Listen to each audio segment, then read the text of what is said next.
কারো জন্য কেউ আটকায় না, কারো জন্য কেউ থেমে থাকে না, কারো জন্য কারো মৃত্যুতে পৃথিবী থামে না, কারো জন্মেও পৃথিবী আটকায় না, কোনো সমস্যা নাই।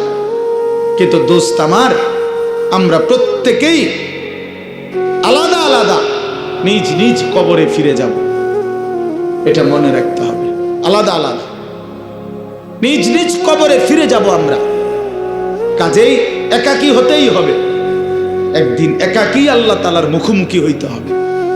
সেদিন টের পাবেন, সেদিন টের পাবেন। কোরআন শরীফে আছে, আল্লাকুমুত তাকাসুর হাত্তা জুরতুমুল মাকাবির কাল্লা সাউফা তা'লামুন। আল্লাহ বলে, বান্দা দুনিয়ার নেশায় আখিরাত ভুলে গেলা, তো মনে রেখো একদিন কবরস্থানেই পৌঁছবা, আর সেদিন আমি আল্লাহ তোমাকে জানাবো আমার প্রতিটা নাফরমানির শাস্তি কি। আমি জানাবো বান্দা, আমি দেখাবো তোমার, তুমি দেখবা বান্দা, আমি তোমাকে দেখাবো, আমি তোমাকে বুঝাবো। এজন্য দোস্ত, নওজোয়ান, প্রিয় সাথী, এটা মনে রাখো বাপ, আত্ম উপলব্ধি, আত্মপরিচয়, আত্মসম্মান, আত্মমর্যাদা অনেক বড় সম্পদ। এটা বুঝা যে আমি কে, আসলে আমি একজন মুসলমান, আমার বাবা মুসলমান, আমার মা মুসলমান, আমার বংশ মুসলমান, আমার গোটা মহল্লা মুসলমান, আমি ইমানদারের সন্তান, অথচ আমি এক ওয়াক্ত নামাজ পড়লো না 365 দিনে, খোদার এক বছরে কোনোদিন ফজরের নামাজ পড়লো না। এটা মুসলমানের বাচ্চা, এটা মানুষের বাচ্চা, এটা জানোয়ার না, তো জানোয়ারটা কেন? এ জানোয়ার না তো জানোয়ার কে তাইলে? কে জানোয়ার তাইলে? এইটা অসভ্য না তো অসভ্যটা কে? এটা না তো কে অসভ্য? তাইলে আল্লাহ কাকে বলছে কুত্তার মতো? কাকে আল্লাহ বলছে ইনহুম ইল্লা কাল আনআম? আল্লাহ বলছে মনের ইচ্ছা মতো যে চলে তার পরিচয় আর কিছুই নয়, শুধুই জানোয়ার, আনআম, চতুষ্প জন্তু। কাকে বলছে বাবা? এই মানুষ রূপী এই জানোয়ারদেরকে বলছে, যাদের জিন্দেগিতে সেজদা নাই, আল্লাহ নাই, আখিরাত নাই।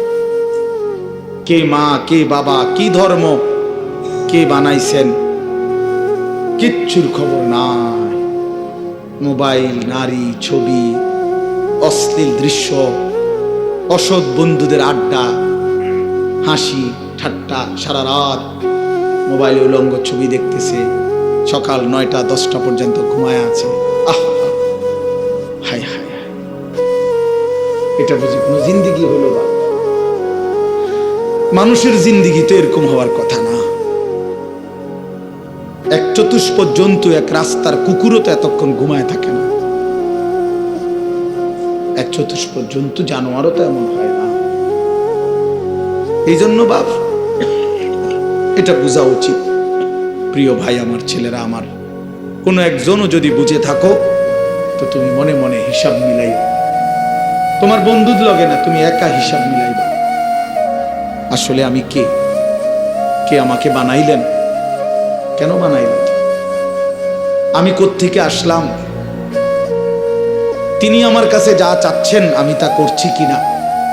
আমি যা করছি আমার আল্লাহ তা চাচ্ছে কিনা? প্রতিদিন নিয়মিত যে মানুষগুলো মৃত্যুবরণ করে তারা কোথায় যায়? কে তাদেরকে নিয়ে যায়? কেউ তো মরতে চায় না, কিন্তু কেউ তো থাকতেও পারে না। কোন অদৃশ্য মালিক তাদেরকে নিয়ে যাচ্ছে। বন্ধু, এতটুকু বিবেক যদি না খাটাও, বাবাদেরকেও বলি, আপনিও যদি না খাটান, আখিরাত যদি না মিলান, কেমনে কবরে যাইবেন বাপ? কেমনে যাইবেন? খাট পালং আর সোফা ফার্নিচার বানাইয়া হিসাব মিলাই এলেন, মানুষের দেখাইলেন খাট পালং সোফা, বিল্ডিং, দালান, টাইলস, জমি, গাড়ি। আহা বাবা, এগুলো কি মিলাইয়া গেল? এগুলো তো আপনার আগেও পৃথিবীতে ছিল, আপনার পরও থাকবে এই পৃথিবীতে, কিন্তু আপনি কবরে কি নিয়ে যাচ্ছেন? আল্লাহ নবী সাল্লাল্লাহু আলাইহি ওয়াসাল্লাম বলছেন, ইয়াতবাউল মাইয়িতা সালাসাতুন, কোন মৃত ব্যক্তির সাথে, লাশের সাথে কবরস্থান পর্যন্ত 3 জিনিস যায়। আহলুহু ওয়া মালুহু ওয়া আমালুহু, তার পরিবারের সদস্যরা সাথে যায়।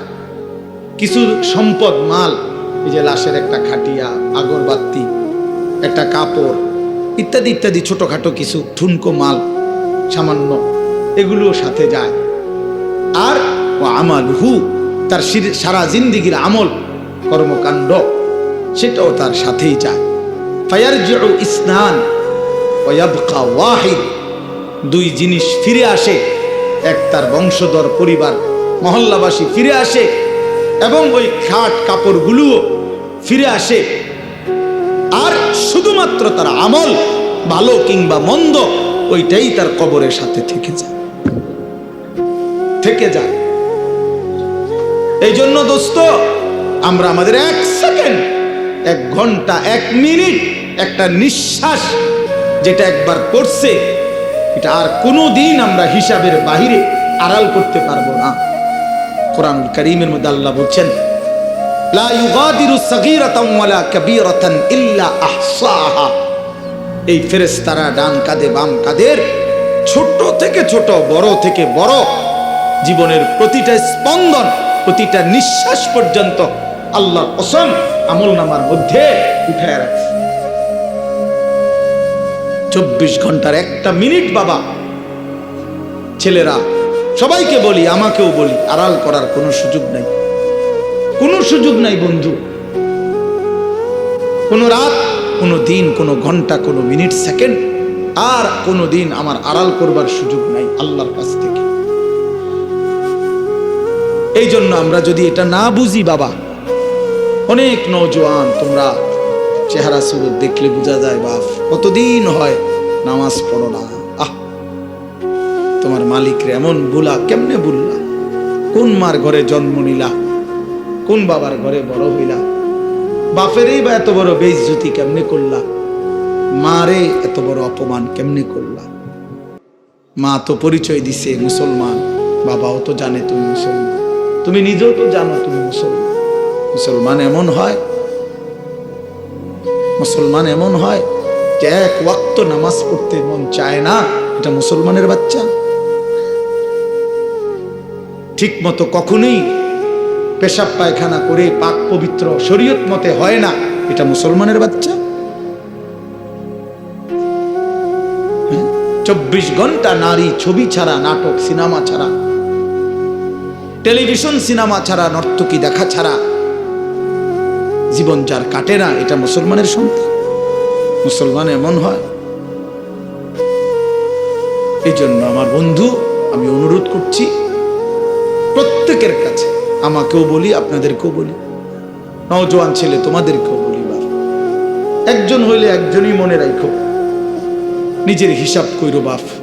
ওয়ালতানজুর নাফসুম মা কদ্দামাত লিগাদ। আল্লাহ তাআলা বলছে, প্রত্যেকটি প্রাণ, প্রতিটা আত্মা আলাদা হিসাব করো, লক্ষ্য করো আজকের দুনিয়া থেকে আগামীকালকের আখিরাতের জন্য কি পাঠিয়েছ।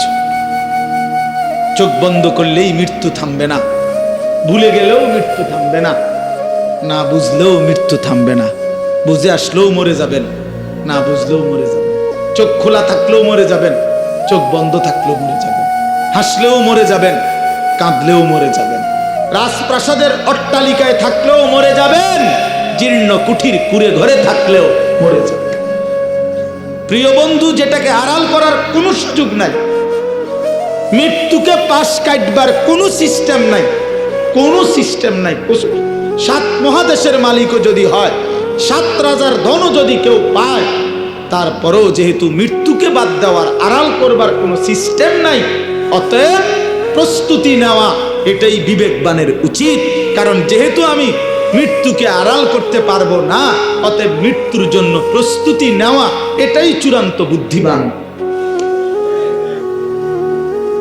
কোনো সুযোগ যেহেতু নাই, কোনো সিস্টেম যেহেতু নাই, পৃথিবী সৃষ্টির শুরু থেকে আজ পর্যন্ত যেহেতু এমন কোনো সিস্টেম নাই, অতএব মরতেই হবে। হবে কিনা বাপ বলেন না সবাই, হবে কিনা? মরতেই হবে। এজন্য আখিরাতের প্রস্তুতি নেওয়া, কবরের প্রস্তুতি নেওয়া, পরকালের ফিকির করা, এটাই মুমিনের জিন্দেগি। মুসলমান তাকেই বলে, মুসলমান তাকেই বলে। ওই দেখেন ওই অপদার্থ কি করে, কত বড় অসভ্য দেখছেন, আবার হাসে বেয়াদব। এই বেয়াদব এমনই হয়, অসভ্য এমনই হয়। ওই যে বললাম শাহওয়াত, মনের চাহিদা, যে হুজুর তোমার বাপও যদি মানা করে, আমি তো কারো কথাই শুনি না, তুমি হুজুরের কথা শুনবো কিতাম, আমি তো জীবনে কারো কথাই শুনি না, আমার আবার হুজুর কি আর পাবলিক কি, আমি তো চলি আমার মতো করে। বুঝলেন? এই জিন্দেগি, এটাই জীবন। আপনি নিষেধ করবেন, শুনবেন, আমি তো আমার মতো চলি, আমার মতো চলি। আমি তো নিষেধ করছিলাম বাপ, আমি তো বলছি প্রথম যে আমি সুন্দর করে বললাম, বলছি কিনা?